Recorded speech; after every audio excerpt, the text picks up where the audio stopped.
Hello bachcho, let us read the question first. An electron and a proton have the same kinetic energy. Which of the two will have a larger wavelength and why? So in this case, to solve this question, first we'll write the key concept. Okay. So the key concept is that the formula that we are going to use, like the lambda is equal to h by p.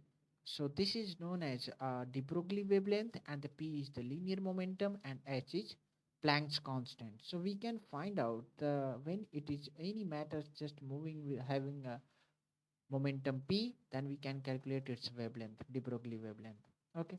So अब हम क्या करेंगे, तो हमसे पूछा क्या गया है, इस पे देखते हैं. An electron and proton same kinetic energy which the two. तो लेमडा और वेवलेंथ में हमें रिलेशन चाहिए, लेमडा में रिलेशन चाहिए, ठीक है, और काइनेटिक एनर्जी में.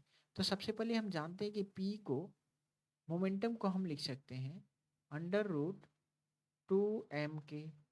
ओके. तो हम क्या करेंगे, पी से 2m के को रिप्लेस कर देते हैं, तो हमारे पास क्या आ जाएगा, h by under root 2m के आ जाएगा. ठीक है. अब हमारे पास काइनेटिक एनर्जी का टर्म आ गया और मास का टर्म आ गया. तो सवाल ये उठता है कि हमें चेक करना है इलेक्ट्रॉन और प्रोटॉन के बारे में. तो चलिए लिखते हैं कि लेमडा, पहले प्रोटॉन के बारे में लिखते हैं, H by 2m p mass of proton and the kinetic energy of, actually it is given in question that the kinetic energy for the both cases electron and proton same, so we'll take this same. Okay, for electron as well. So let's take, तो h है ये. अब बस इसमें differ क्या करेगा, ये electron का मास हो जाएगा, जबकि काइनेटिक एनर्जी क्या होगा, सेम होगा. ठीक है. तो यहाँ से हम क्या बोल सकते हैं कि lambda P is inversely proportional to under root M P बोल सकते हैं, क्योंकि ये दोनों तो दो और के तो सेम है दोनों के लिए, तो इसलिए हम ऐसा बोलते हैं. ठीक है, अंडर रूट एम ई. तो अब सवाल ये उठता है कि यदि जिसका एम पी ज़्यादा यानी मास ज़्यादा, उसका लेमडा पी क्या हो जाएगा, लेमडा कम हो जाएगा. तो क्या बोल सकते हैं कि प्रोटॉन का मास क्या होता है, प्रोटॉन का मास ज़्यादा होता है. तो हम क्या यहाँ से लिखेंगे कि mass of proton is greater than as compared to the mass of electron. ठीक है.